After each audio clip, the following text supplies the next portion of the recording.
अस्सलाम वालेकुम सर। वालेकुम अस्सलाम रहमतुल्लाह जी। कैसे हैं सर आप? अल्हम्दुलिल्लाह, आप सुनाइए। जी अल्लाह का शुक्र सर।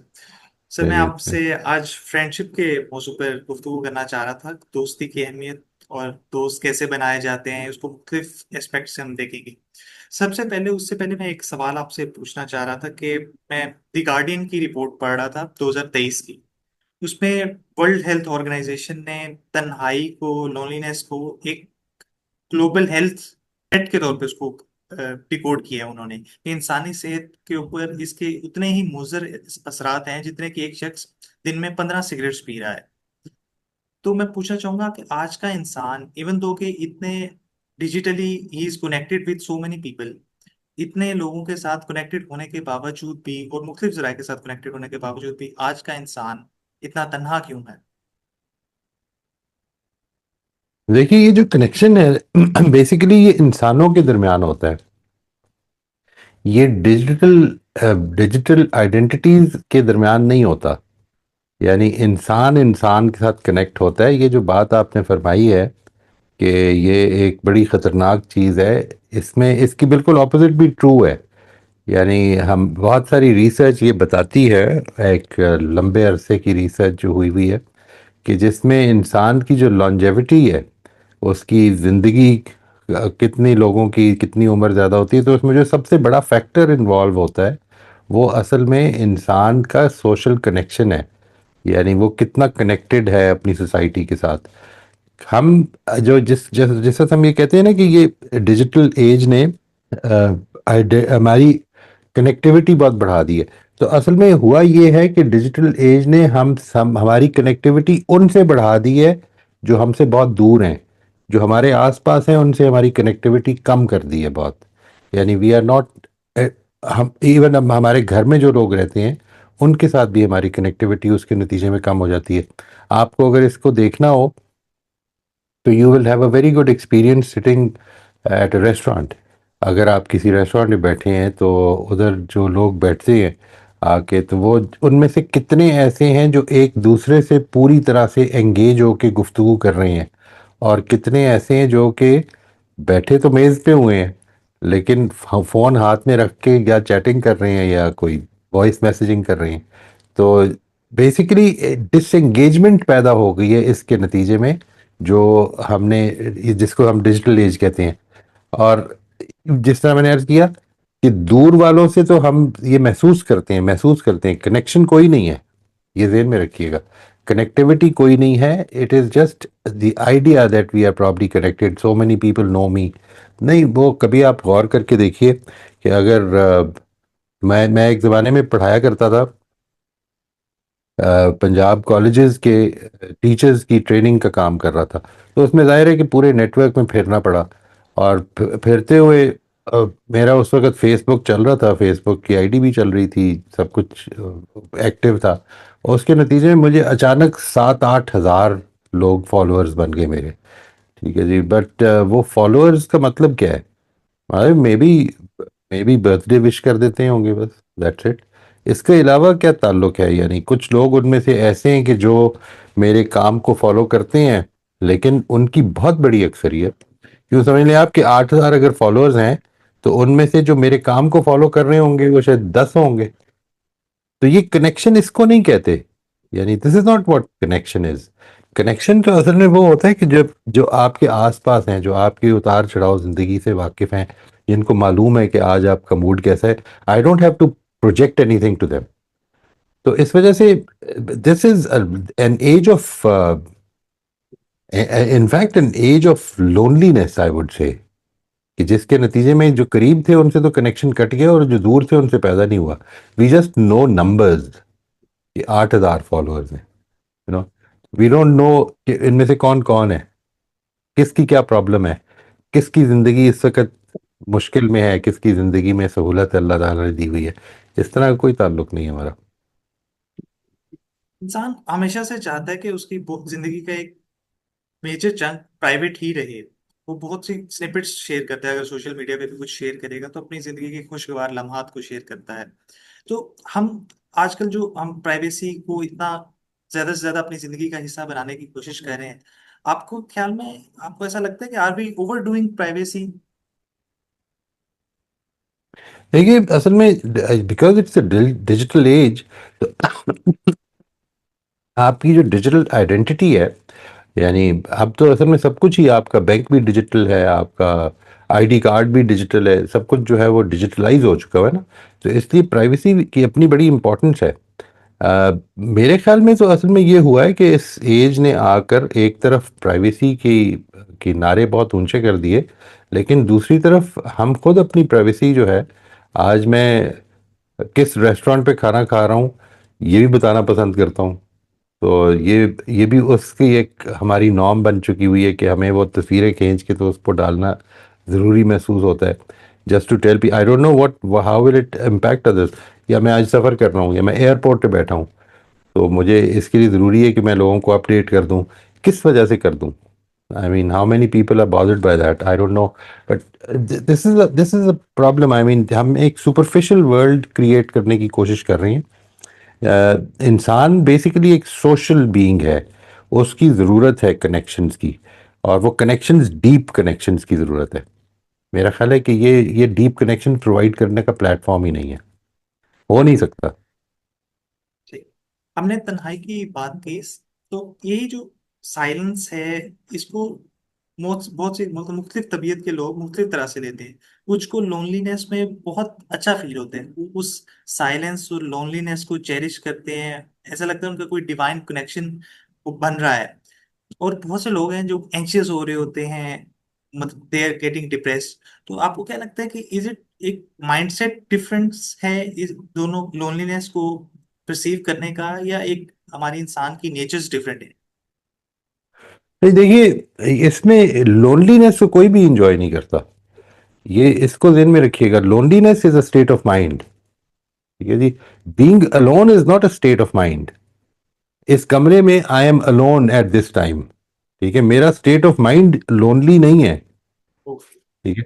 तो आप जिस चीज को फरमा रहे हैं वो प्रोबेबली ये है कि कुछ लोग बीइंग अलोन एंजॉय करते हैं।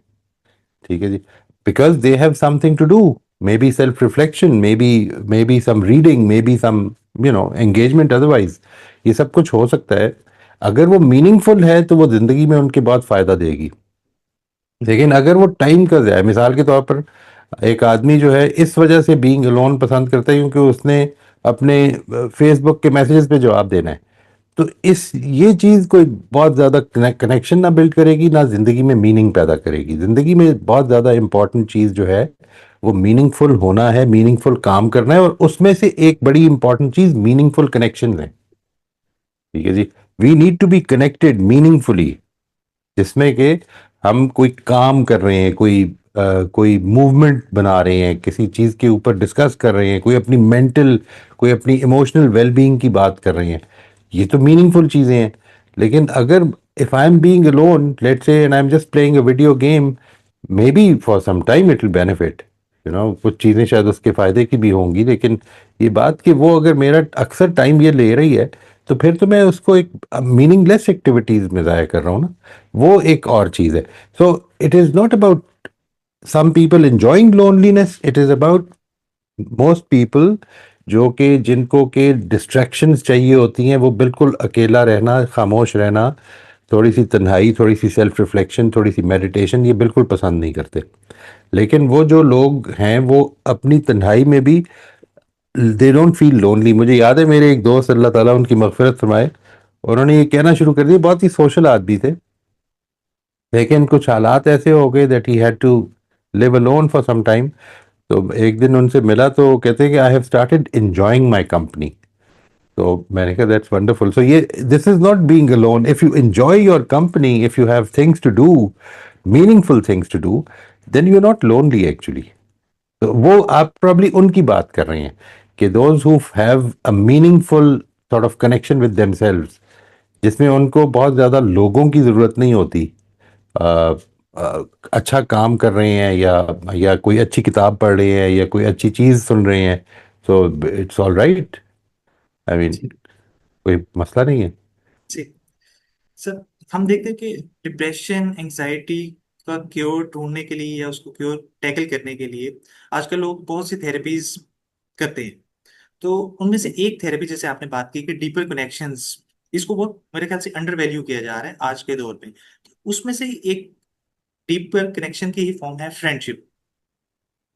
आपके ख्याल में फ्रेंडशिप एक इंसान की जिंदगी में दोस्त होना, ये उसकी जिंदगी में क्या वैल्यू ऐड करती है, और दोस्ती कितनी मायने खेज है इन सारी चीजों को टैकल करने के लिए? देखिए, इंसान शुरू में एक टोटल डिपेंडेंट से पैदा होता है, जिसमें कि उसको ज़रूरत होती है कि उसके देखभाल करने वाले लोग मौजूद हों, वो उनके साथ उनके सहारे पर पलता बढ़ता है। और फिर इसके बाद उसके ऊपर वो ज़िंदगी का टाइम आता है जब वो थोड़ा सा इंडिपेंडेंट होना शुरू हो जाता है। इंडिपेंडेंट से मेरी मुराद फाइनेंशियली इंडिपेंडेंट नहीं है, यानी साइकोलॉजिकली इंडिपेंडेंट होना शुरू हो जाता है। उसकी आइडेंटिटी अब एक सेपरेट वजूद में आनी शुरू हो जाती है। जब इंसान आगाज़ में पैदा होता है तो वो उसका माहौल ही उसकी आइडेंटिटी होती है। यानी यूँ समझ लीजिए कि इंसान को अगर अंधेरा हो जाए या वो आंखें बंद कर ले, तो उसको ये लगता है कि वो छुप गया है। वो जो बच्चा है छोटा सा, वो आंखें बंद करके ये महसूस करता है कि वो छुप गया। तो उसकी आइडेंटिटी असल में उसके माहौल ही में है। If the environment is dark, then you, मैं मेरी एनवायरनमेंट डार्क है तो आप भी नहीं देख सकते। ये वाला एस्पेक्ट उसके अंदर होता है। इसके बाद वो साइकोलॉजिकली इंडिपेंडेंट होना शुरू हो जाता है। और जब वो साइकोलॉजिकली इंडिपेंडेंट होना शुरू होता है तो देयर कम्स अ टाइम कि जिस वक्त उसकी पियर्स वजूद में आते हैं। पियर्स यानी हम उम्र लोग जो हैं, उनके साथ उसका कनेक्शन वजूद में आता है। हमारे यहाँ जो ट्रेडिशन है स्कूलिंग की, ये उसको बहुत सपोर्ट करती है। ज़ाहिर है कि हम एज वाइज क्लासेस को बनाते हैं। ठीक है, गलत है, इस पर अलग तौर पर बात की जा सकती है, लेकिन हम इस वक्त ये बनाते हैं। तो इसके नतीजे में आपको एज ग्रुप्स में अपने दोस्त बनाने का मौका मिल जाता है। And then those connections become very deep. ये आपने बात के आगाज में जो फरमाया, मैं इस पे भी एक चीज अर्ज कर दूं which might be useful for some people. Depression के ऊपर एक लेटली किताब लिखी गई है, मुझे ऑथर का नाम नहीं याद, लेकिन उस किताब का नाम मुझे बड़ी अच्छी तरह से याद है। उसका नाम है लॉस्ट कनेक्शंस। ठीक है, वो अगर इस चीज के बारे में कोई दिलचस्पी रखता हो तो उसको जरूर पढ़नी चाहिए। असल में वो किताब कहती ही ये है कि डिप्रेशन असल में लॉस्ट कनेक्शंस की वजह से होता है। ठीक है, यानी आई एम नॉट सेइंग कि ये कोई ऐसी चीज़ है कि जिसके बारे में कोई इख्तलाफ नहीं है, लेकिन उसने अच्छी खासी इस पे मेहनत की है, उस आदमी ने जो ऑथर है इसका।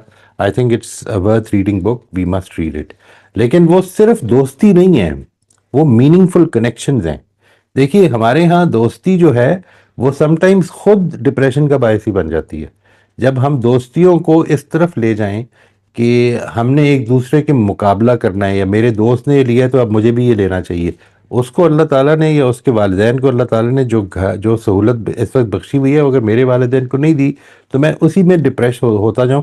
ये कनेक्शंस की मीनिंगलेसनेस है। यानी हमने कनेक्शंस उस तरह बना लिए, इस सोसाइटी ने चूंकि मटेरियल वेलफेयर को एक स्टैंडर्ड बना दिया है, तो इस वजह से मटेरियल वेलफेयर को हमने उसके क्राइटेरिया पर अपनी दोस्तियां ही बनाने लग पड़ती हैं।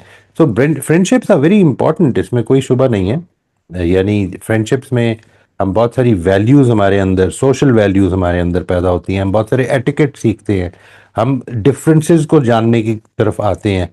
Because whenever we meet an individual, जो सबसे इंपॉर्टेंट चीज़ होती है वो ये होती है कि two individuals are never the same.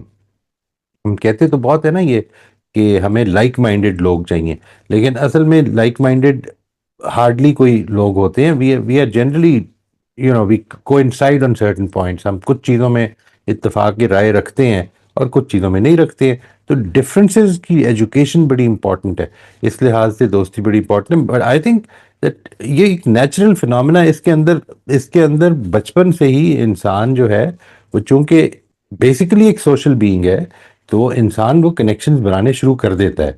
आप अपने हम सब मुझे याद है, मेरी मेरी बेटी जो है, she is not a very social person, लेकिन उसका जो बेटा है माशाल्लाह, वो जब अपने अपार्टमेंट में निकल कर उसने, वो ज़्यादा जानता था लोगों को और लोग उसको ज़्यादा जानते थे उसके वालिदैन से। Because he used to meet every one, when he was in Dubai. तो वो हर एक को मिलता था जाके, और जिसके जिसके साथ भी होता था, डांट भी वही खाता था और प्यार भी वही लेता था। तो इस चक्कर में, यानी वो असल में एक सोशल बीइंग है। अनलेस कि हम कोई किसी वजह से कोई प्रॉब्लम्स हो जाएं जिसकी वजह से हम अपने आप को एक्सप्रेस करने में मुश्किल महसूस करें, या बहुत मीनिंग फुलफिल हमारी कोई ज़िंदगी वैसे अलग से ही हो, तो फिर हम इसमें खुश रहते हैं। अदरवाइज इंसान इसमें बड़ा खुश होता है कि उसको कनेक्शंस में रखा जाए। तो दोस्ती एक बड़ी इंपॉर्टेंट चीज़ है, इसमें कोई शुबा ही नहीं है जी।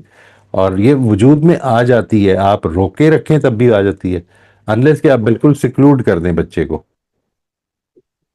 वर्ल्ड इकोनॉमिक फोरम की मैं एक रिपोर्ट पढ़ रहा था, उसमें सर उन्होंने अदाद-ओ-शुमार बताए हैं, तो 1990 में ऐसे लोग जिनका कोई एक भी दोस्त नहीं था उनकी तादाद 3% थी, जो कि अब 2021 में बढ़कर 12% हो चुकी।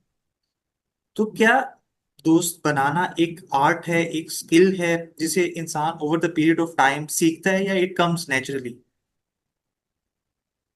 देखिए, जिस तरह से आप अगर 1950 की आसपास चले जाएं, तो आपको बहुत सारे ऐसे घर मिलेंगे कि जिसमें there was only one earning hand. ठीक है जी, आपको जनरली दो अर्निंग हैंड्स कम चाहिए होते थे। लेकिन अब जिंदगी इतनी तेज हो गई, हमारी जो कंज्यूमरिज्म की जो सोसाइटीज़ हैं, उसने वो आर्टिफिशियल डिमांड्स क्रिएट कर दी हैं। मार्केटिंग असल में इस चीज़ का नाम बन चुका हुआ है कि आपको उस चीज़ को ख़रीदने पर कन्विंस किया जाए जो असल में आपकी ज़रूरत नहीं है। ठीक है ना जी, पहले उसको ज़रूरत इस्टेब्लिश किया जाए और फिर उसको खरीदवाया जाए। तो ये जो सारा कुछ हुआ, इसके नतीजे में हुआ ये कि हमारा जो अब असल मसला बन गया वो है फाइनेंशियल। अब आपको दो अर्निंग हैंड्स अक्सर घरों में, खास तौर पे वेस्ट में तो बहुत ही ज़्यादा, इस अपने पाकिस्तान में भी बेतहाशा घरों में अक्सर जगहों पे दो अर्निंग हैंड्स नजर आएंगे अर्बन एरियाज में।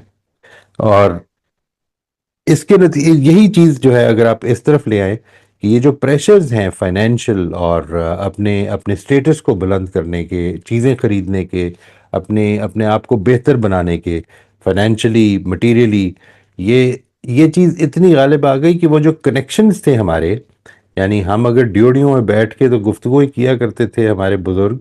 हमने तो कभी वो देखा नहीं टाइम, लेकिन कहते हैं कि वो शाम के वक्त वैसे ही मजलिस लग जाया करती थी और लोग बैठ जाया करते थे। अब उसका टाइम नहीं रहा। Now we have to take care of our financial needs. और उसके नतीजे में वो जो कनेक्शंस हैं, ये जो इंसान के मामलात होते हैं ना जी, ये ऐसा नहीं होता कि कोई एक फैक्टर है। ठीक है, यानी फाइनेंशियल रीजंस हैं, ट्रस्ट इश्यूज हैं, आप एक दूसरे के बारे में, अब ये मसला बन जाता है कि यार पता नहीं ये क्यों, किस इंटेंशन से मुझे मिल रहा है। It's a very complex thing, और इसके नतीजे में चीज़ें जो हैं वो डिटीरियरेट हो रही हैं फ्रॉम दिस पर्सपेक्टिव डेफिनेटली। अब बहुत प्रॉब्लम है, यानी वो जो आपने फिगर्स बताए हैं 3% से 12% हो गया, तो इट मेक सेंस, ऐसा ही होगा। ठीक। आपने बताया कि डिजिटली और इतना हम मतलब कि हमारी नीड्स बढ़ चुकी हैं कि उन डिमांड्स को पूरा करते हुए हमें वक्त नहीं मिल रहा अपने कनेक्शंस को बिल्डअप करने के लिए। तो आपके ख्याल में इसके अलावा क्या इंसान की तबीयत का डिफरेंस होना भी इसमें एक फैक्टर प्ले करता है, कि कुछ लोग इंट्रोवर्ट्स होते हैं, कुछ एक्सट्रोवर्ट्स होते हैं? तो जो इंट्रोवर्ट्स हैं, क्या उनको एक दुश्वारी का सामना करना पड़ता है दोस्त बनाने में, और उनको क्या करना चाहिए कि उनके भी मजीद दोस्त बने? ये जो है ना जी, टर्म्स इंट्रोवर्जन और एक्सट्रोवर्जन, एक्स्ट्रावर्जन भी कहते हैं इसे, एक्सट्रोवर्जन भी इसकी इसको आम तौर पे ठीक से नहीं समझा जाता। यानी हम इंट्रोवर्ट कहते हैं उस आदमी को कि जो अ, अकेला रहना पसंद करता है, और एक्स्ट्रावर्ट या एक्सट्रोवर्ट कहते हैं उसको कि जो सोशलाइज करता है। जनरली इस ये बेसिकली ये समझा जाता है कि इंट्रोवर्जन ये होती है कि आदमी अपनी फीलिंग्स से दूसरे की फीलिंग्स समझता है।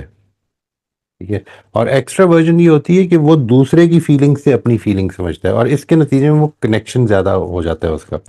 तो एक तो ये कि ये जो मिक्स है सोसाइटी में, इंट्रोवर्जन और एक्सट्रोवर्जन का या एक्स्ट्रावर्जन का, ये तो रहा ही है। ये कोई ऐसी चीज नहीं, कोई अनोखी चीज नहीं, और ये रहना ही है, इसमें ऐसा सब कुछ रहेगा। जो प्रॉब्लम हो जाती है वो ये होती है कि सम पीपल जो कि जिनके जिनके लिए बीइंग अलोन मीन्स लोनलीनेस, और फिर भी वो ना मिले अगर, तो उनके लिए प्रॉब्लम है।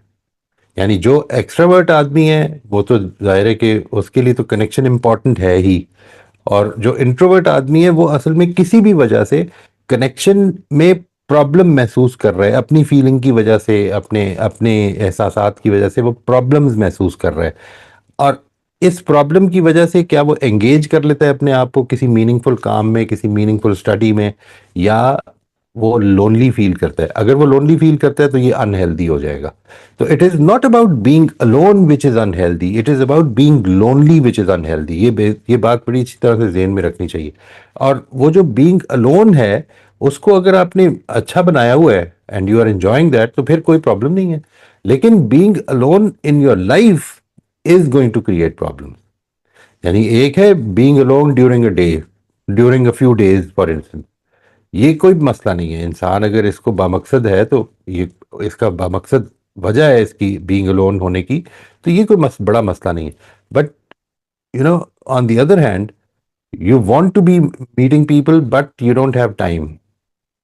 आप पे कनेक्शन नहीं, आपको इतने बिजी हो गए हुए हैं आप, या आपने इतना बिजी कर लिया हुआ है कि आपको लोगों की जरूरत ना रहे, तो वो अल्टीमेटली बाहर आ जाएगी, वो जरूरत पैदा हो जाएगी। और उस वक्त फिर आपको लोनलीनेस का एहसास होगा, और वो जो लोनलीनेस का एहसास होगा, उसको या आप फिर डिस्ट्रैक्ट करेंगे किसी ना किसी, या काम से या किसी और तरीके से, या किसी मूवी देख के, कोई टाइम स्पेंड करके, टाइम किल करना जिसे कहते हैं। आपने देखा होगा ये जो फ्रेज है ना, किलिंग टाइम, ठीक है, ये पास टाइम के लिए, pass time, what do you mean by pass time? This is what it mean. और कुछ नहीं है तो फिर ये कर लेते हैं। तो ये वो चीज नहीं है कि जिससे कि मीनिंग पैदा होता है या कनेक्शन पैदा होता है। पास टाइम से कनेक्शन नहीं पैदा होते, ठीक है जी। ये तो मिलना है, वो जो कनेक्शन डेवलप किया जाता है वो बेसिकली हम, we are meaning making creatures, creatures, you know, we we we love meaningful things. अगर हमारी जिंदगी में मकसदियत नहीं है तो फिर हम बेसिकली एक जानवर की जिंदगी गुजार रहे हैं, चाहे वो सोशलाइज भी कर रहे हो हम। जानवर भी करते हैं, बहुत सारे जानवर ही बड़े सोशल हैं, ठीक है ना जी। लेकिन हम वो चीजें कि जो इसको बामकसद बनाते हैं, यानी हमारी सोशलाइजेशन भी बामकसद हो जाती है। बामकसद होने का मतलब ये नहीं कि वो ड्राई होती है, यानी it has to be meaningful. हम उसको अपने बच्चों के हवाले से, उनकी उनकी मुस्तकबिल के हवाले से, अपने बारे में फ्यूचर प्लानिंग के हवाले से इन चीज़ों को डिस्कस करते हैं उसमें। And that gives a lot of help. हमारी अपनी जिंदगी में बड़े फायदे होते हैं उसके। तो अगर वो चीज़ आपकी पसंद के खिलाफ आप पर मुसल्लत हो गई है, तो फिर ये एक प्रॉब्लम है। ठीक। आपने बात की थी कि कोई भी दो लोग लाइक माइंडेड नहीं होते, तो इसमें अक्सर लोग जिनको ये मसला आ रहा होता है कि उनके दोस्त नहीं बन पा रहे होते, वो ऐसा कर रहे होते हैं कि हमें हमारे ही जैसी वैल्यूज शेयर करने वाले लोग मिले, लाइक माइंडेड लोग ढूंढ रहे होते हैं। तो क्या इसी तलाश में रहना चाहिए, या मुख्तलिफ लोगों के साथ जिनके मुख्तलिफ वैल्यूज हैं और मुख्तलिफ इंटरेस्ट हैं, उनके साथ भी इंसान को डीपर कन्वर्सेशंस में इंगेज होना चाहिए और उनसे भी दोस्ती करनी चाहिए? देखिए, आपको असल में कॉन्वर्सेशन जितना ज़्यादा सिखाएंगी, वो उधर सिखाएंगी जिधर डिफरेंसेस होंगे, ठीक है। आपने अगर तो इस जिंदगी को एक लर्निंग की जर्नी बनाया हुआ है, तो फिर इस लर्निंग की जर्नी में जो सबसे ज़्यादा कंट्रीब्यूट करेंगे आपको लोग, वो हैं जो आपसे इख्तलाफ करते हैं। अगर आप एक लर्नर की हैसियत से ज़िंदगी गुजारें, अगर आप जजमेंट की जगह पे खड़े हो जाएंगे, तो फिर असल में वो कुछ कंट्रीब्यूट नहीं कर रहे। जजमेंट तो वो देता है ना जो कि कह रहे हैं कि मैं तो आखिरी जगह पे हूँ, मुझे तो, मैं तो अब इस जगह पहुंच गया हूं, I don't need to develop further. तो अगर ये चीज है तो फिर इसके बाद तो असल में कोई दूसरा कंट्रीब्यूट करने की पोजीशन में नहीं रहता। But if you think that you can learn, be inquisitive, curious हो जाए लोगों के बारे में, तो असल में वो डिफरेंसेस बड़ी इंजॉयबल चीज होती है। ये समझना, यानी इस चीज को अपनी जिंदगी का एक टारगेट बना लें कि मैंने हर डिफरेंस को, अपने साथ किए जाने वाले हर इख्तलाफ को ऐसे प्रेजेंट करना है कि जैसे वो इख्तलाफ करने वाला भी नहीं कर सकता। इतना बेहतरीन कर दूं उसकी प्रेजेंटेशन को, इतना अच्छा कर दूं, तो इसके नतीजे में आपको वो समझ में आएगा। You will be able to appreciate, you will be able to empathize with those who differ with you, ठीक है जी। और ये है वो चीज जो लर्निंग की आपकी जर्नी को बढ़ाती है, बहुत ज्यादा बढ़ाती है, because you are willing to understand. ठीक।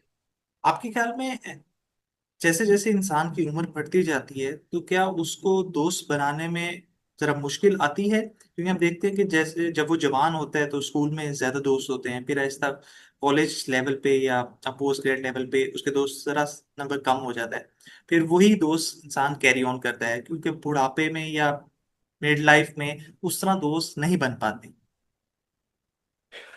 देखिए, वही मेरा ख्याल है कि अगर आप इसको देखेंगे तो what happens is that we age we grow old we get busier in life. ठीक है जी, हमें जिंदगी की वो जो कुछ भी हमने टारगेट्स रखे हुए हैं उनमें कशिश भी और उनके लिए जिद्दोजहद भी ज्यादा करनी पड़ जाती है। और उसका नतीजा ये निकलता है कि जैसे जैसे हम वो ग्रो कर रहे होते हैं तो उस ग्रोथ में हमारा जो सोशल कनेक्शन है वो या उन लोगों तक रिस्ट्रिक्ट हो जाता है जो पहले बने हुए थे, और या फिर कम हो जाता है। इसलिए क्योंकि we have to spend time on things जो कि अब हमने हमने इम्पोर्टेंट बना ली हैं। वो भी असल में कई दफा हम सिर्फ इसलिए बना लेते हैं क्योंकि this is the way things are, ऐसे ही चलना है। यानी सोसाइटी की नज़र में अगर इम्पोर्टेंट है तो मुझे भी बनानी पड़ेगी।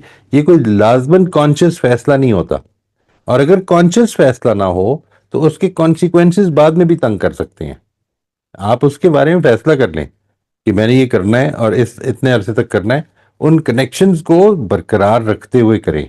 यानी कम कर लें, एडजस्ट कर लें, मैनेज कर लें, रेगुलेट कर लें, लेकिन ये कि उनको ख़त्म ना कर होने दें।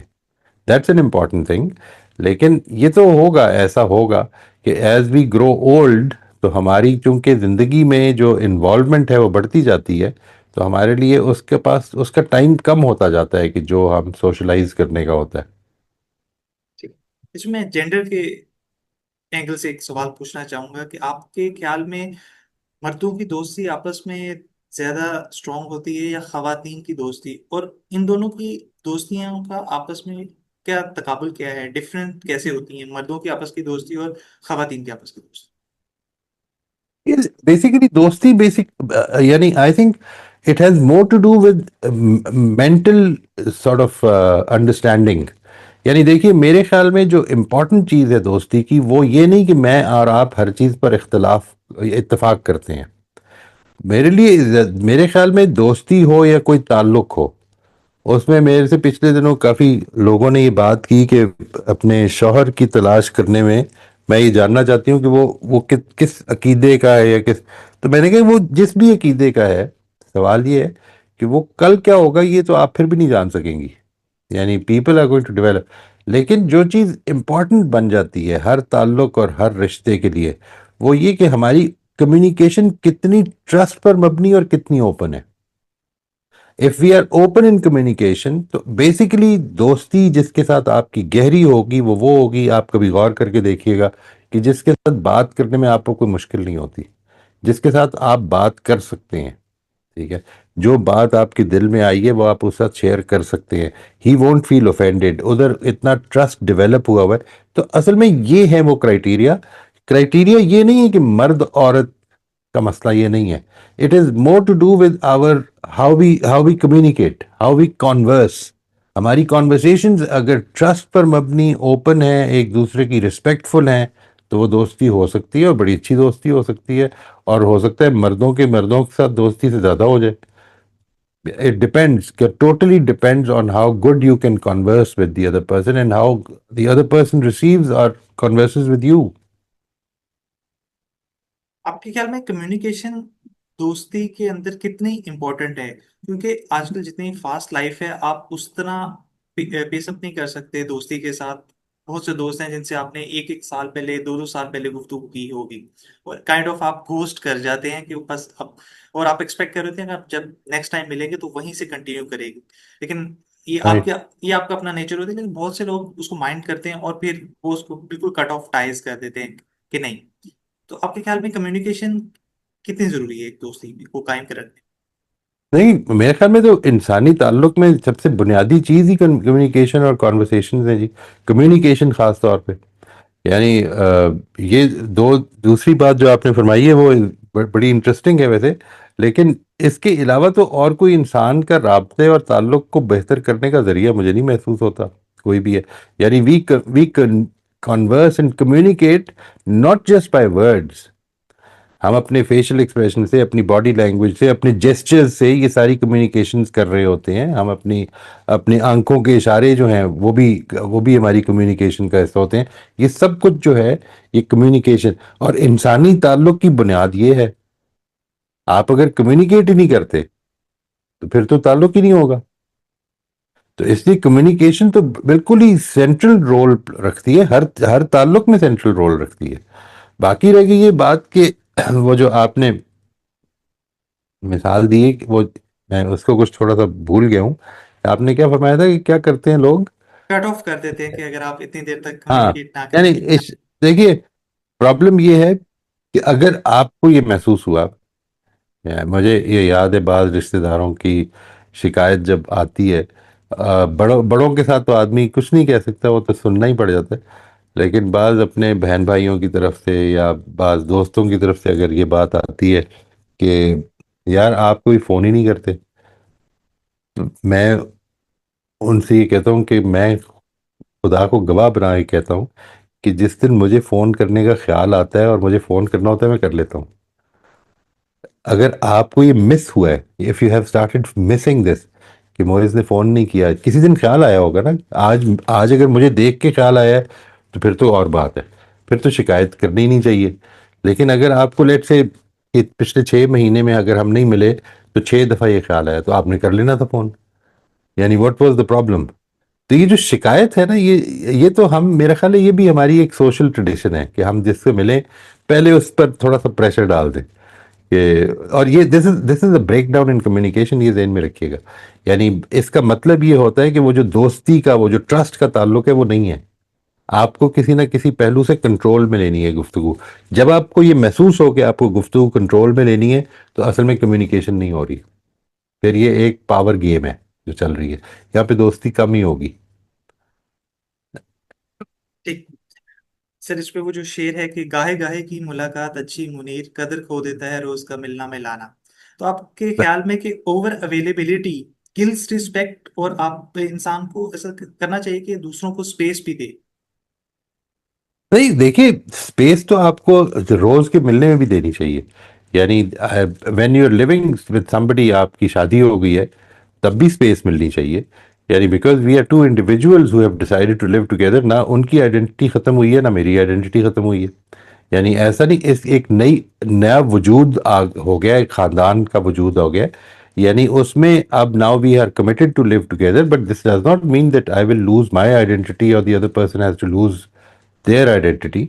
जो चीज़ इंपॉर्टेंट है वो ये कि हम जिस जगह पे भी, जिस जिस जिस ताल्लुक में भी हैं, उसमें वो स्पेस देनी चाहिए जो कि जिधर आदमी की कंफर्ट लेवल, वो क्या स्पेस होगी वो इंडिविजुअल खुद डिटरमिन करता है कि मैं इस चीज को अभी शेयर नहीं करना चाहता हूँ, लेट से, या ये बात मैं अकेला बैठ के सोचना चाहता हूँ।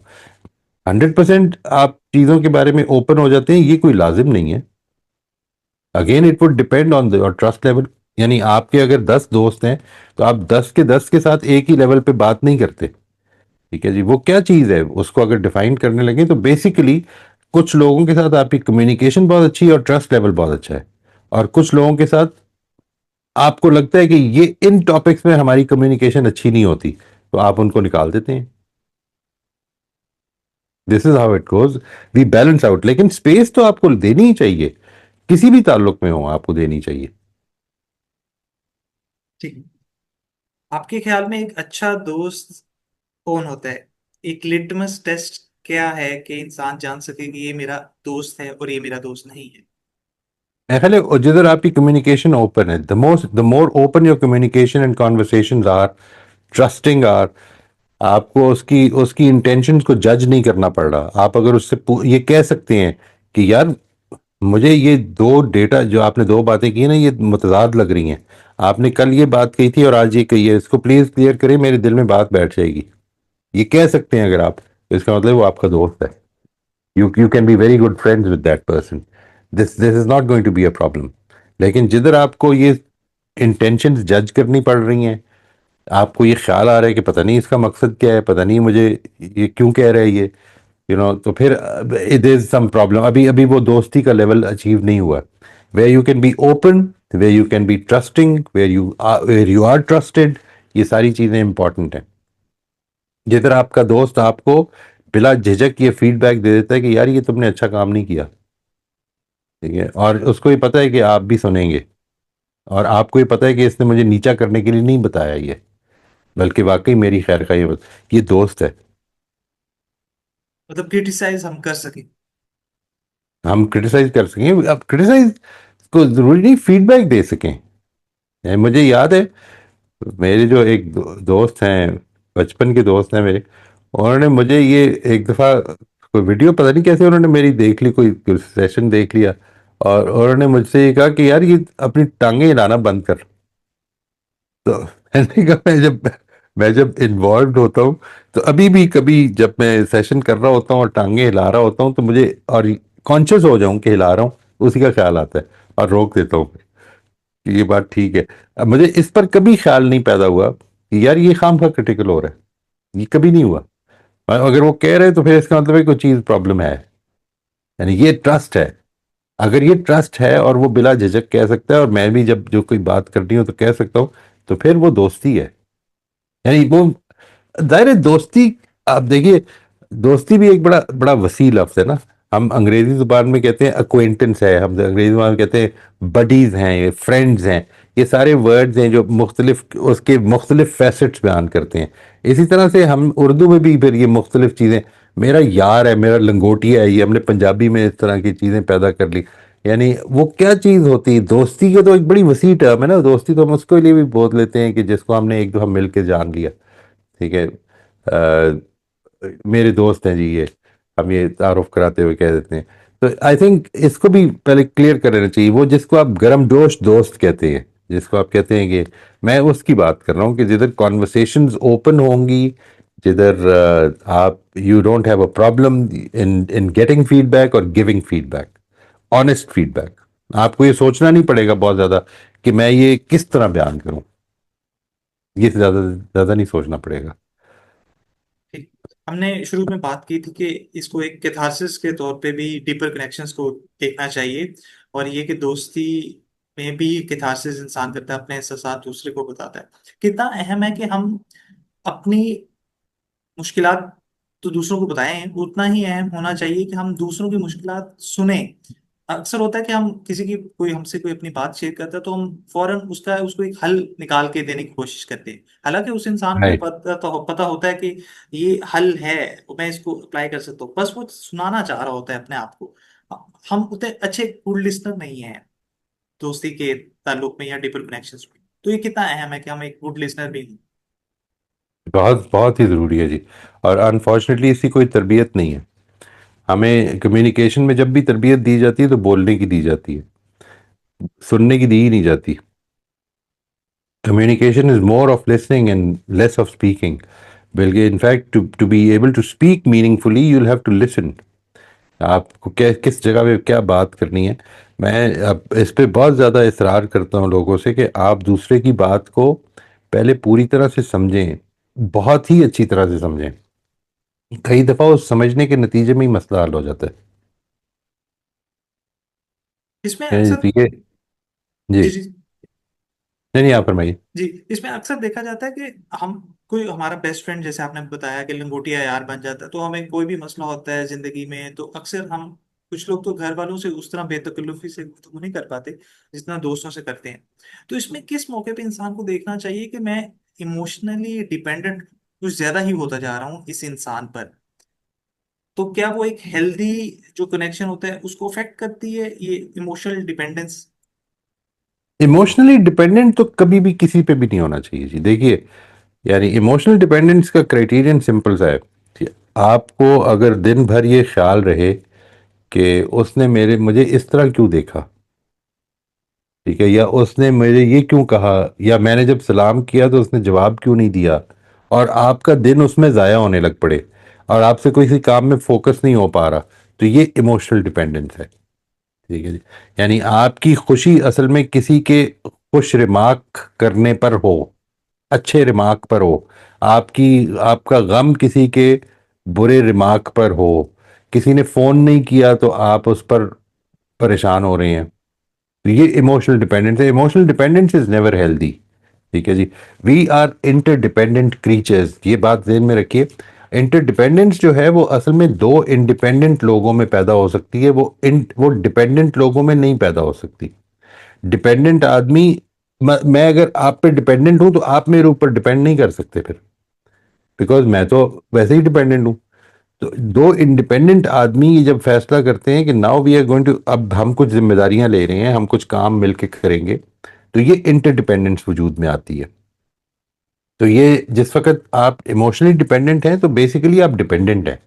यू हैव टू बिकम, आप फाइनेंशियली हो सकता है इंडिपेंडेंट हो, लेकिन आप इमोशनली डिपेंडेंट हैं। रात को नींद नहीं आ रही इसलिए कि आज उसका फोन नहीं आया, तो परेशानी है ना ये फिर तो ये, यानी you should be able to live your life. हो सकता है किसी वजह से ना आया हो, अगर इतना ही मसला है तो आप कर लें। अच्छा वो जवाब नहीं मिल रहा उधर से तो कोई बात नहीं, कल देख लेंगे। यानी व्हाट्स द बिग डील। आज मूड हो सकता है खराब हो, कोई बात नहीं, कल ठीक कर लेंगे। It's not the end of the world. ये जो एस्पेक्ट है कि हमने इसको अपनी जिंदगी को इस जगह पे खड़ा करना है कि हमने उसूलों के मुताबिक गुजारनी है, तो उसके नतीजे में वो जो इंडिपेंडेंस है वो आहिस्ता आहिस्ता पैदा होनी शुरू हो जाती है। इंडिपेंडेंस जो कि इंटरडिपेंडेंस की जरूरत है। अगर आप इंडिपेंडेंस नहीं पैदा कर रहे हैं तो फिर then you are not a reliable person. ये बात ध्यान में रखिएगा, मैं बड़ा सोच समझ के ये कह रहा हूँ। एक रिलायबल आदमी के लिए इंडिपेंडेंट और इंटरडिपेंडेंस के लेवल पर होना जरूरी है, वरना वो दूसरे पर डिपेंडेंट है, वो कैसे रिलायबल हो सकता है? एक गिव एंड टेक का रिलेशन होना चाहिए। वो हो ही तब सकता है ना जी। यानी गिव एंड टेक का रिलेशनशिप भी जो है, ये जिसको हम कहते हैं ना गिव एंड टेक का रिलेशनशिप, आपने शुरू में एक वर्ड यूज किया था कॉम्प्रोमाइज के हवाले से, तो इसको बस कॉम्प्रोमाइज एक एक बार बहुत कोई पॉजिटिव वर्ड नहीं है। यानी I don't consider this to be a positive word, it is your decision. आप जब फैसले करते हैं तो ये कभी ना सोचिए कि मैंने किसी के लिए फैसला किया है या उसके साथ कॉम्प्रोमाइज किया, ये रिलेशनशिप में कॉम्प्रोमाइज किया। नहीं, मेरे लिए ये चीज इतनी इंपॉर्टेंट थी कि मेरे सामने ये दो ऑप्शन थी, इस ऑप्शन की जो कॉस्ट थी मैं नहीं पे करना चाहता था, ये मैंने पे की है। ठीक है जी, इसलिए मैंने ये ऑप्शन ले ली है। ये आपका फैसला है, डोंट से कॉम्प्रोमाइज। कॉम्प्रोमाइज में आदमी अपने आप को हीरो बना देता है। मैंने कॉम्प्रोमाइज किया, नहीं नहीं, मैंने कॉम्प्रोमाइज नहीं किया, मैंने अपने फायदे का फैसला लिया है। अपने फायदे का, अपने रिलेशनशिप के फायदे का। हो सकता है कि इस वक्त मुझे अपने बेटे के फायदे या अपनी बेटी का फायदा जो है वो अब मेरे फायदे के लिए जरूरी हो, मैं उसका नुकसान नहीं करना चाहता। तो फिर ये मैं चाहता हूं ना, if I am doing it, this is my decision. मैंने कॉम्प्रोमाइज कोई नहीं किया जिंदगी में। यानी मेरे लिए ये बात कि किसी की डिमांड ऐसी आ गई जिसको मुझे अच्छा नहीं लगा, तो मेरे पास तो ऑप्शन थी कि मैं वो डिमांड पूरी ना करता, उसके कुछ कॉन्सिक्वेंसेस निकलने थे। वो कॉन्सिक्वेंसेस मेरे लिए काबिल कबूल नहीं थे, लिहाजा मैंने वो डिमांड पूरी कर दी। तो ये सारे फैसले में तो मैं इन्वॉल्व हूं, इसको कॉम्प्रोमाइज ना कहें। यानी कॉम्प्रोमाइज ऐसे लगता है जैसे मैंने कुछ कंट्रीब्यूट किया है। ठीक है ना जी, as if I have made a sacrifice. No, I have not made a sacrifice, this was the decision that I took. अपने आप को सेल्फ एम्पावरमेंट की जगह पर खड़ा रखें, वही टेक रिस्पॉन्सिबिलिटी वाली बात है। इंडिपेंडेंट आदमी अगर है तो यू वुड नॉट से कि मैंने ये आपके लिए किया, नहीं नहीं, मैंने ये किया है and I take responsibility for it. लेकिन इसी ये में मेरा फैसला था कि मैंने किया। मुझे सब इसी में अगर हम देखें, आपने कॉम्प्रोमाइज की बात की, तो फर्ज करें कि एक हमारे पास ये है, हमें बेनिफिट है कि मैंने अपनी दोस्ती को बचाना है। एक साइड पे मेरे पास ये डिसीजन है, दूसरी साइड पे मुझे कुछ नुकसानात हो रहे हैं, मेरी सेल्फ रिस्पेक्ट को, सेल्फ स्टीम कुछ ठेस पहुंच रही है, मेरे दोस्त कुछ ऐसी हरकतें कर रहा है या जिनको मुझे सरफे नजर करना पड़ रहा है बार बार। तो आखिर एक लिमिट कब आती है कि जब इंसान कहता है इनफ इज इनफ, अब मुझे अपनी सेल्फ स्टीम के साथ इंसाफ करना है, मैं उसको धोखा नहीं दे सकता। नहीं, मुझे ये सेल्फ स्टीम का कॉन्सेप्ट तो थोड़ा सा आपको समझाना पड़ेगा, लेकिन ये जो देखिए बड़ा सिंपल सा इसकी इक्वेशन है कि आप जब एक फैसला, आपका जो दोस्त है वो आपके साथ ज्यादती कर रहा है, आपने कहा कि दोस्ती खत्म हो जाएगी अगर मैंने एक तरफ फैसला किया, फिर क्या होगा? दोस्ती खत्म हो जाएगी तो क्या होगा? आई will loose A connection. You lose a connection, तो फिर क्या होगा? मैंने उस पर बहुत इसको इन्वेस्ट थोड़ा सा किया था। इसको थोड़ा सा कुरेदते जाए, जी। इन्वेस्ट किया होगा। मतलब देखिए, एक वो जो संक कॉस्ट फैलेसी होती है ना, संक कॉस्ट फैलेसी होती है कि यार मैंने इस शेयर में बहुत ज्यादा लूज कर दिया, अब मैं इससे निकल नहीं सकता। हम्म, नहीं नहीं, ये बड़ी बुरी, ये बड़ी इलॉजिकल बात है ये। यानी आपने जितना मर्जी इन्वेस्ट कर दिया हो किसी चीज में, अगर वो नुकसानदेह है तो आज निकल जाएंगे, क्योंकि कल मजीद नुकसान हो जाएगा। ठीक है, ये जो एस्पेक्ट है, इससे इसको तो सबसे पहले निकाल दे। आपने जिस वजह से भी, अगर आप इस सवाल का जवाब जो है ना, कि मैंने ये खत्म नहीं करना, क्यों? इसलिए क्योंकि ये होगा, फिर क्या होगा, फिर क्या होगा, फिर क्या होगा, ये जरा पूछें अपने आप से, तो यू विल फाइंड आउट कि ये इसमें अल्टीमेटली आप एक ऐसी जगह पहुंच जाएंगे जिधर आपको क्लैरिटी मिल जाएगी कि ये मैं नहीं चाहता। ठीक है, this is not something that I will do. तो अब this is something that you are deciding. आपका फैसला है कि ये मैं नहीं चाहता। ठीक है, मैं अपनी बेटी की ख्वाहिश पूरी करना चाहता हूं क्योंकि मैं उसको दुखी नहीं देखना चाहता अल्टीमेटली। ठीक है, ये है जो अल्टीमेट बात है, मैं उसको दुखी नहीं देखना, तो मैं नहीं देखना चाहता ना, तो मैं फिर कोई एहसान किसी पर क्या कर रहा हूं? सबसे पहले तो इसको समझे, ये मैंने अपनी बेटी की खुशी के लिए किया है। क्यों किया है? इसलिए कि मैं उसको खुश देखना चाहता हूं। तो bring yourself in. Don't say that I sacrifice my needs to fulfil my daughter's desires, नहीं, ये मत कहें। इसलिए कि ये आपका फैसला है कि मैं अपनी बेटी की खुशी मेरे लिए ज्यादा इंपॉर्टेंट है इस वक्त, तो फिर इसको इसकी रिस्पॉन्सिबिलिटी ले लें। यानी ये जो हीरो बनने की है ना हमारी नफ्सियात, ये बड़ी प्रॉब्लम डालती है, दोस्तियों में भी बड़ी प्रॉब्लम डालती है। ठीक है, यानी मैंने बड़ी कुर्बानियां दी हैं, भाई नहीं देनी थी यार। किसने कहा है कुर्बानियां दो? मत करें कुर्बानियां। ठीक है, आप फैसले करें, अपने फायदे के फैसले करें। मेरे फायदे के फैसले हैं जिन्होंने मुझे इस जगह तक पहुंचाया है। यानी मैंने कभी किसी के बारे में, वेरी ऑनेस्टली, ये मैंने मैंने बड़े बड़ों को सुना है ये कहते हुए कि हमने तुम्हारे ऊपर बड़ी इन्वेस्टमेंट की है। अपना बेटा है वो, we are talking to a son और अ डॉटर। ये किस तरह की बात कर रहे हैं कि इन्वेस्टमेंट किया? आपकी खुशी थे, मतलब कि मेरी, मैंने तो नहीं कहा था कि मुझे दुनिया में लेके आओ। आपने अपनी खुशी के लिए की है। मेरे ऊपर लाजिम है कि मैं आपकी कदर करूं, मेरे ऊपर लाजिम है कि मैं आपकी रिस्पेक्ट करूं, but this is not something that you do. बेटे को कभी अपने बाप को ये नहीं कहना चाहिए कि मैंने आपकी खिदमत की है। कभी नहीं कहना चाहिए, वो अपने आप को जाया कर रहा है।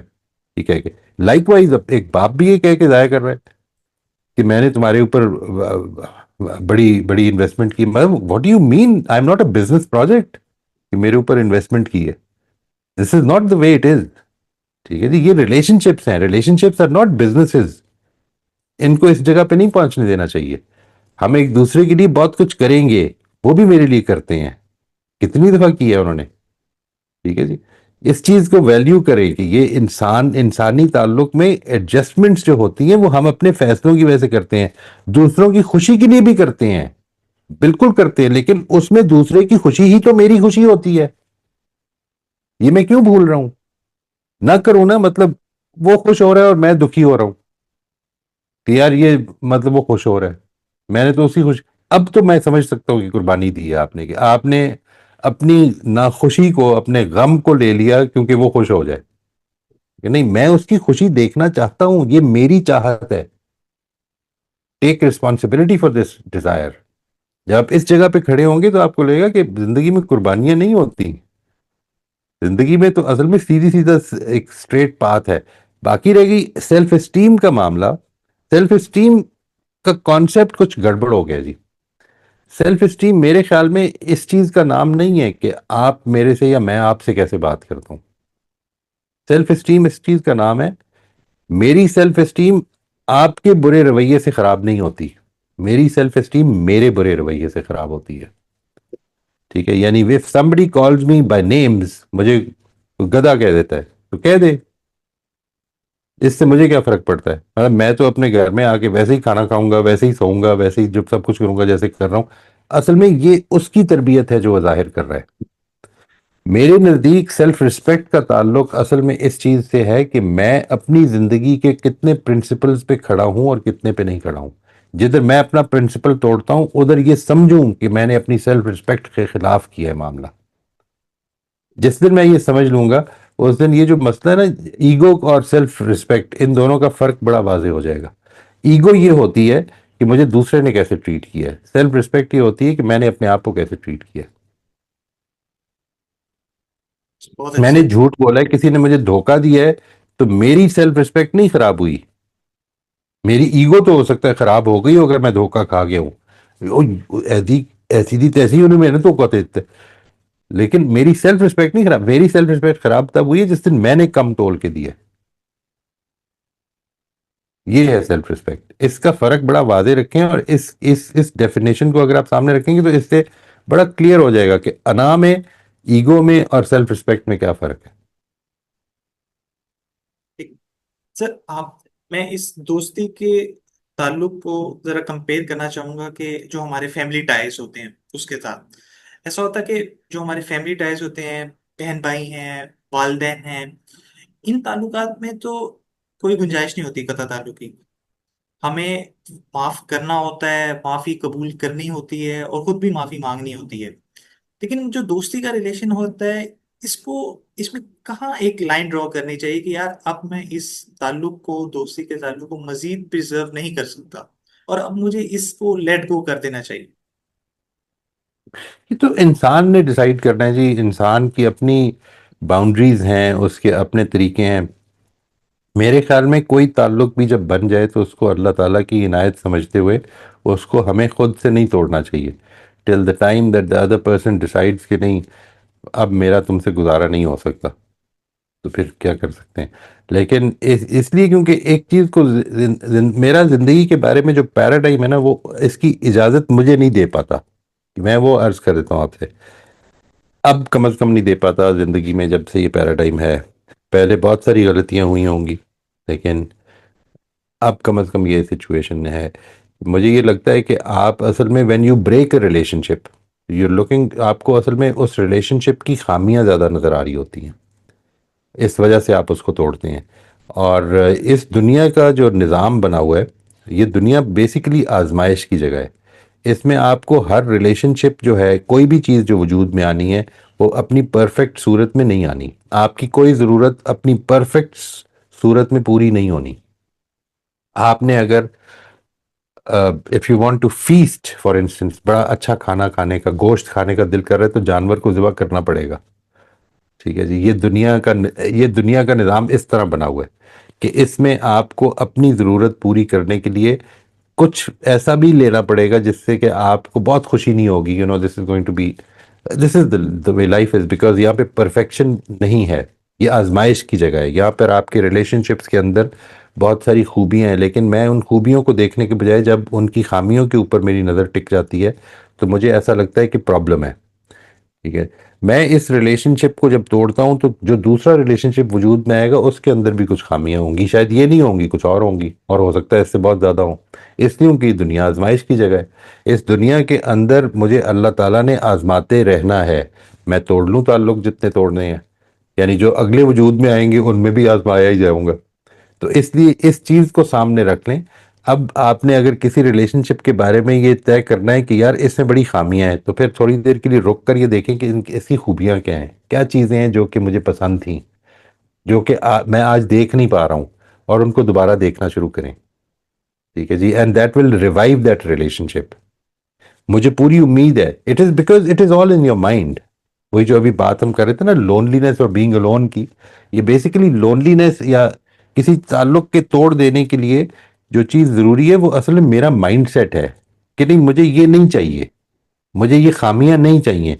अच्छा, कोई और ले लेता हूं मैं, उसको देख लेता हूं, उसके अंदर ये नहीं होंगी, कुछ और खामियां होंगी, तो वो चाहिए। यानी ये तो ऐसे लग रहा है कि मैं खामियों के सिलेक्शन में लग गया हूं। नहीं, खूबियों की तरफ देखें, बहुत सारी खूबियां हैं हर आदमी में है। और उसकी खूबियों को अगर आपने आज उनको अप्रिशिएट किया और उनको स्ट्रेंथन किया, तो वो खुद बहुत सारी खामियों पर काबू पाने की पोजीशन में आ जाएगा। हम बहुत इन्फ्लुएंस होते हैं जी अपनी जिंदगी से, अपने अपने माहौल से, अपने आसपास के लोगों से। मेरे साथ जो दोस्त शेयर करते हैं तो बताते हैं किस तरह से उनकी जिंदगियों में उनके पार्टनर्स की वजह से तब्दीलियां आई हैं, अच्छी भी और बुरी भी। Because we are not very conscious. ये एक प्रॉब्लम है हमारी। हम अच्छे रवैये के साथ अच्छे होना शुरू हो जाते हैं, और बुरे रवैये के साथ बुरे होना शुरू हो जाते हैं। This is how it goes. इसमें अगर एक शख्स फैसला करता है कि अब मैं बस इस ताल्लुक को मजीद नहीं चला सकता, दोस्ती के ताल्लुक को, तो एक रुझान जो मैं अपने इर्द गिर्द देखता हूँ कि हम लोग अगर कोई भी ताल्लुक तोड़ते हैं तो वो बहुत बैड टर्म्स पे तोड़ते हैं। यानी कि we don't give a space कि आप उसमें दोबारा रिकॉइल कर सके। बस बात ऐसी खत्म करते हैं कि अब कभी दोबारा हो ही ना सके। तो कितना अहम है कि कोई भी ताल्लुक, खास करके दोस्ती का ताल्लुक, आप इस तरह से खत्म करें कि उसमें कुछ गुंजाइश बाकी रहे, एक पोलाइटली रिस्पेक्टफुली आप उसको एंड करें। ये ये हर चीज के लिए जरूरी है जी। यानी एक चीज मैंने I read somewhere, when you meet a person, whatever how many times you might have met him, आपका बड़ा अच्छा दोस्त है, लेकिन आज जब आप मिल रहे हैं ना, तो ये सोच के मिलें कि this might not be the last time that you are meeting him. ठीक है, चाहे वो जो मर्जी ताल्लुकात हों, अच्छे हैं बुरे हैं, this might not be the last time that you are meeting him. और अगर ये बात है तो फिर अगली दफा ये, आज हो सकता है कि मुझे इसकी जरूरत नहीं है, कल हो सकता है मुझे इसकी बहुत जरूरत भी हो। तो हालात भी चेंज हो सकते हैं, इसकी भी हो सकता है मेरे से जरूरत हो। ये सब कुछ हो सकता है। इसलिए कभी भी अपने दरवाजे जो हैं वो इस तरह बंद ना करें कि जो आप फिर कल खोलना चाहें और खोल ना पाए। आज क्या वजह हुई है इतना इतना जिधर हम पहुंच गए हैं? एक टाइम था ना जब बड़े अच्छे दोस्त थे, इसी वजह से ये सिचुएशन बनी है कि जब जिधर दोस्ती तोड़ने पे ये सवाल पैदा हो गया। तो अगर ये सिचुएशन है तो कल हो सकता है फिर से ये सूरत पैदा हो जाए। ऐसा हुआ है जी, मैंने खुद देखा है, मेरे अपने दोस्तों के अंदर हुआ है that we completely close the doors और बड़ी बड़ी बातें करके चले गए, और फिर वापस आए और हमें फिर से मिलना पड़ा, इसलिए उनकी दोस्ती तो थी। इसमें आपने एक बात की थी शुरू में कि एक अच्छे दोस्ती में गुड कम्युनिकेशन, और आप उसमें तनकीद करें, कोई भी बात उसको ऑनेस्टली कह सकें, ये बहुत जरूरी है। तो कभी कभी ऐसा भी होता है कि इंसान कुछ ज्यादा ही ऑनेस्ट बनता है, तो वो ट्रूथ जो है वो हील करने के बजाय अगले दोस्त को हर्ट करना शुरू कर देता है। तो इसमें कितना जरूरी है कि आप इमोशनली इंटेलिजेंट रहें कि किस मौके पर कितना एब्सोल्युटली, सच कहना चाहिए। एब्सोल्युटली बहुत जरूरी है जी, बहुत जरूरी है। यानी वो जो है ना, it is not what you से बट हाउ यू से it. That's a very very true phrase. कि ये जो इम्पोर्टेंट चीज है वो ये नहीं कि आपने कहा क्या है, वो ये कि आपने कैसे कहा है। कि आपने अगले के ऊपर तनकीद ऐसे की है कि अगला डूब ही गया है। अगले के पास अब कोई वो हाथ पैर ही मारता रह गया कि किसी कोई सहारा मिले, वरना कोई तिनके का ही सहारा मिले, वरना तो मैं डूब जाऊंगा। तो ये सिचुएशन है, तो फिर तो असल में वो तनकीद जो है उसने बेड़ा गर्क कर दिया ना। मेरा मकसद बेड़ा गर्क करना तो नहीं है। मेरा तो मकसद ये है कि मैंने उसको उठाना है। वो जिधर आज खड़ा है, दोस्त हूं ना, मैं भी तो दोस्त हूं। तो मैं जिधर वो आज खड़ा है उससे ऊपर हो वो। अगर ये मकसद है तो फिर मुझे उसको वो स्ट्रेंथ देनी है कि जिसके नतीजे में वो ऊपर हो सके। ये इसी से तो वो ट्रस्ट डेवलप होगा। जब आप तनकीद उस तरह से करने लग पड़े कि अगला जो है वो सर उठा के ना देख सके, उसकी उम्मीद के ऊपर पानी फिर जाए, तो फिर तो असल में वो ट्रस्ट ही नहीं डेवलप होगा ना। वो तो आगे आपसे आके ही बात शेयर ही नहीं करेगा। तो जो मैं अर्ज कर रहा था, बेसिकली दो चीजें हैं जी। एक है communication, open and clear communication, और दूसरी है ट्रस्ट। ठीक है। उसके बाद कम्युनिकेशन के अंदर की बहुत सारी चीजें हैं, मसलन फीडबैक हम ऑनेस्टली दे सकते हैं, मसलन हम तनकीद कर सकते हैं, मसलन हम तारीफ कर सकते हैं, मसलन हम चीजें सीख सकते हैं, अपनी कमजोरियां बयान कर सकते हैं। इसलिए उनके हमें पता है कि ये ओपन कम्युनिकेशन है और ट्रस्ट है। ये सब कुछ कर सकेंगे हम। और अगर ये नहीं है, ये दो चीजें नहीं है, तो फिर आप जितने मर्जी इत्तेफाक करते रहे, आपके अंदर आप एक दूसरे से चीजें छुपा के करेंगे। आप जो चीजें डिस्कस हो रही होंगी वो टेबल पे रखेंगे ही नहीं। आप बातें बनाने की कोशिश करेंगे। आप ये बताएंगे कि मैंने इस रिलेशनशिप में कितने कॉम्प्रोमाइजेस किए हैं और कितनी कुर्बानियां दी हैं। ये बताना शुरू कर देंगे। ठीक है। इसलिए कि आपको तो ये बताना ही नहीं है कि मेरी वल्नरेबिलिटी क्या थी, मेरी क्या जरूरत थी कि जिसकी वजह से मैं नहीं छोड़ सकता था तुम्हें। ये बताएंगे ही नहीं। मोहित तो वी साहब, नीड टू हैव जी, सॉरी जी। मोहित साहब, एक और मैं पहलू से दोस्ती को डिस्कस करना चाहूंगा। अक्सर हम देखते हैं कि जो हमारे बचपन के दोस्त थे, जो स्कूल लाइफ के मोस्टली, वो दोस्त होते हैं तो उनके साथ हमारी लाइफ तो कैरी ऑन हो रही होती है, लेकिन फिर एक वक्त आता है कि आप कॉलेज में जाते हैं या सिर्फ इंस्टीट्यूशंस में जाते हैं, तो एक थोड़ा सा हाइटस आ जाता है, गैप आ जाता है उनके साथ बातचीत में। फिर आप कुछ अरसे बाद थोड़ा एक सोच समझ कर एक दोबारा एफर्ट करते हैं कि मैं उनके साथ रिकनेक्ट करूं। तो जब आप उनसे दोबारा मिलते हैं तो आप आपको एक फील होता है कि यार मैं, मेरे जहन में बहुत से तगयुरात आ चुके हैं, मेरी सोच बहुत बदल चुकी है, और ये दोस्त या तो वही हैं या वो भी बहुत एक कंप्लीटली डिफरेंट डायरेक्शन में जा चुके हैं।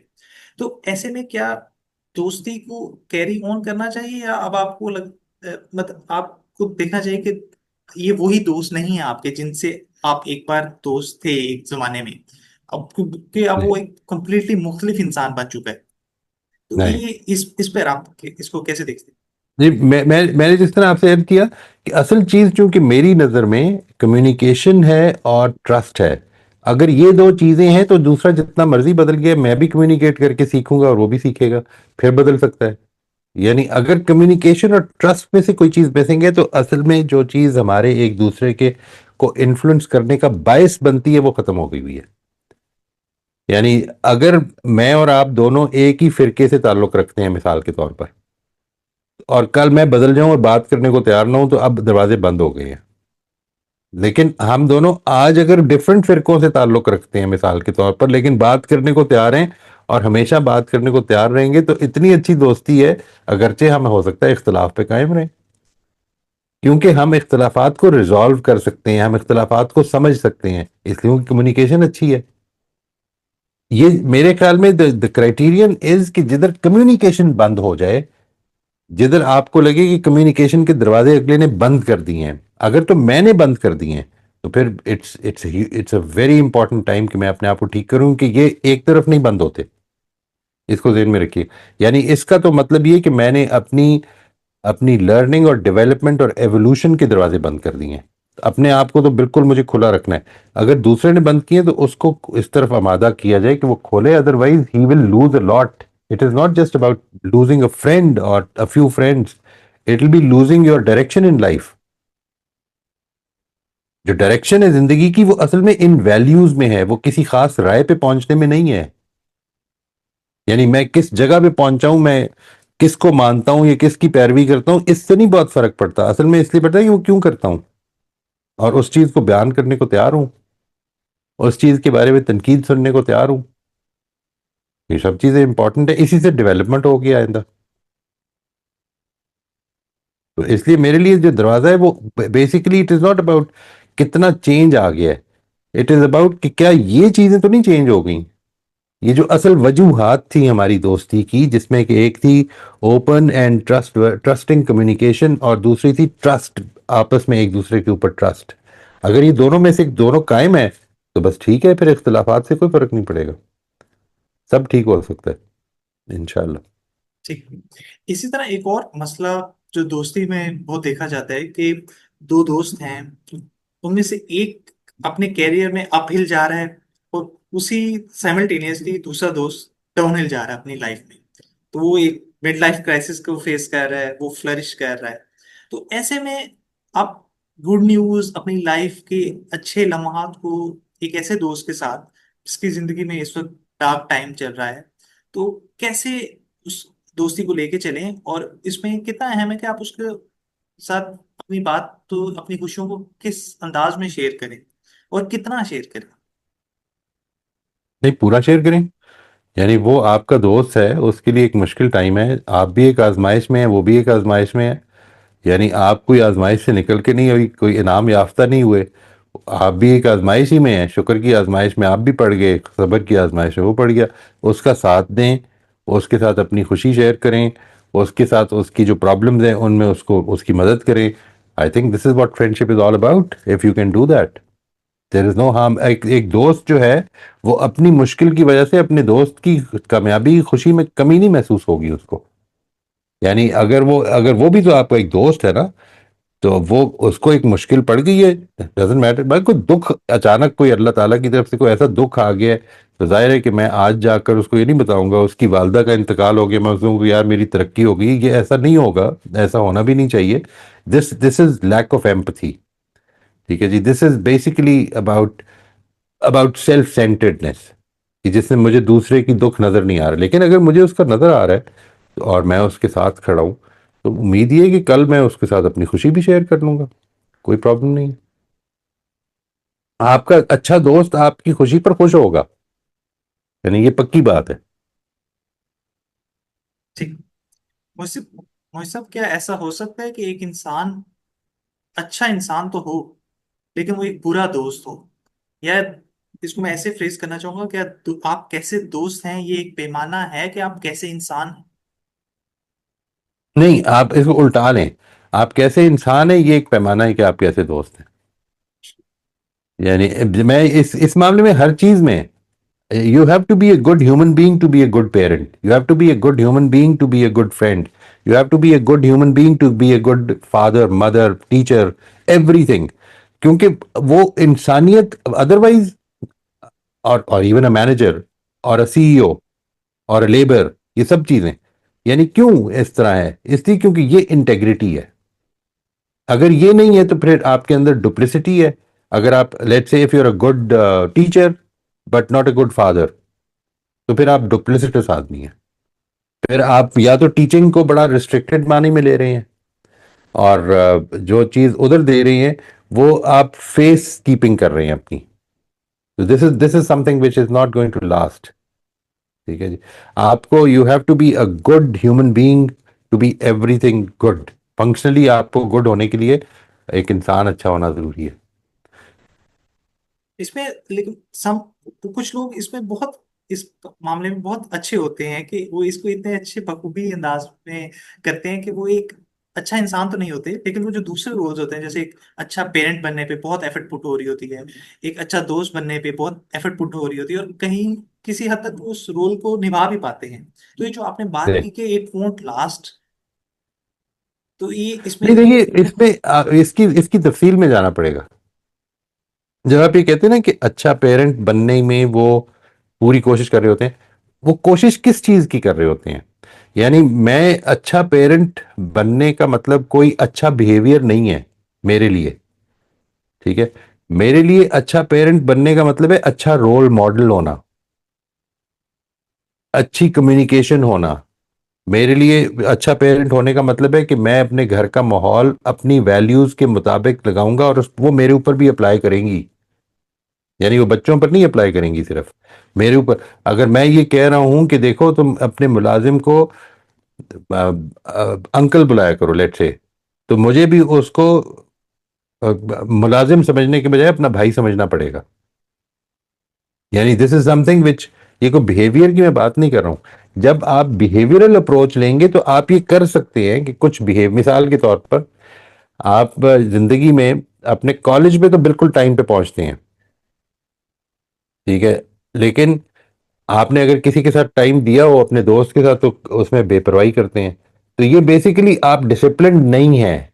आपको हो सकता है best discipline teacher, most discipline teacher का अवार्ड ही मिल जाए, लेकिन असल में आप डिसिप्लिन नहीं है।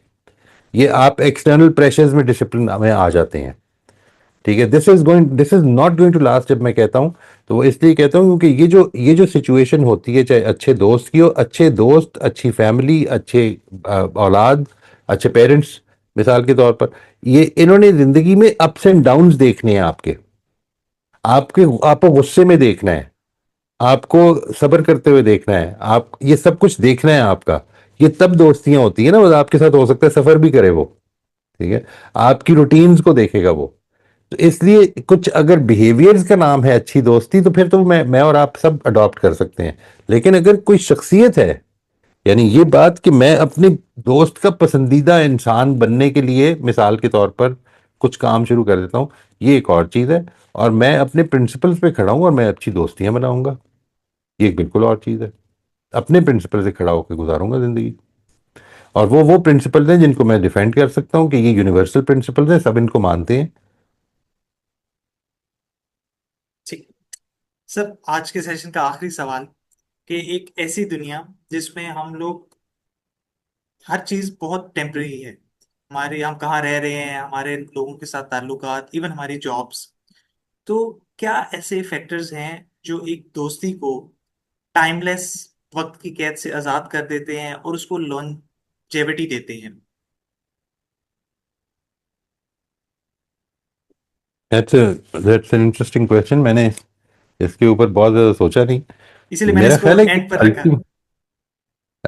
आई think the most important factor would again be कि आपने अपनी जिंदगी में अपने दोस्तों से क्या इन्फ्लुएंसेस लिए हैं वो आपकी ज़िंदगी में कायम रहेंगे।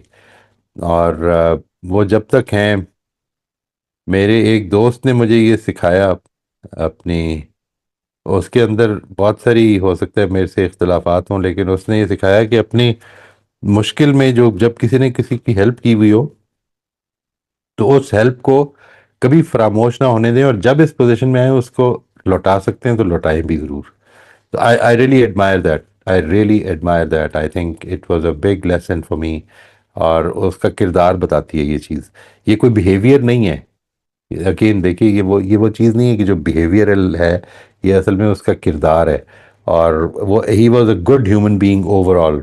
यानी वो कभी भी ज़िंदगी में उसने ये मसले नहीं पैदा होने दिए कि दूसरा छोटा है मेरे से या बड़ा है। एक ज़माना था जब ऐसा होता होगा, लेकिन अब तो नहीं था। I could see that in him. I think जो चीज़ इम्पॉर्टेंट है, again coming back to that those two things, अगर वो आपकी ओपन कम्युनिकेशन है और आपका ट्रस्ट है, तो फिर ये वो चीज़ें हैं जो कि ज़िंदगी की इस टेम्पोरल लाइफ में आपकी दोस्ती को लॉन्जेविटी भी देंगी। And be purposeful in your friendships as well, ये भी बड़ा ज़रूरी है। यानी बी एक लर्निंग माइंडसेट के साथ ज़िंदगी को अप्रोच करना बड़ा ज़रूरी है। आई बिलीव दैट अगर वो है तो फिर दोस्तियों में भी और पेरेंटिंग में भी और टीचिंग में भी और हर चीज़ में ये चीज़ आनी शुरू हो जाएगी, that I am a learner and I make mistakes. And I'm not ashamed of making mistakes because everybody who's going to do something will make mistakes. You know, ये तो अगर मैंने गलतियों से बचना है तो फिर मुझे काम भी रोक देना चाहिए। काम करूंगा तो गलतियां भी होंगी। तो और यही चीज़ अपने दोस्तों के साथ रखिए कि हमसे गलतियां भी होंगी, लेकिन हमने अपनी गलतियों के साथ एक दूसरे को साथ रख के चलना है। और कोई भी परफेक्ट नहीं है हम में से। लेकिन ये आंसर परफेक्ट था sir. I hope it make sense ही। थैंक लेकिन इस पर मैं मजीद सोचूंगा इंशाल्लाह। Thank you so much for your time sir. Most welcome जी, चलिए थैंक फिर। You very much, thank you very much, I am honoured.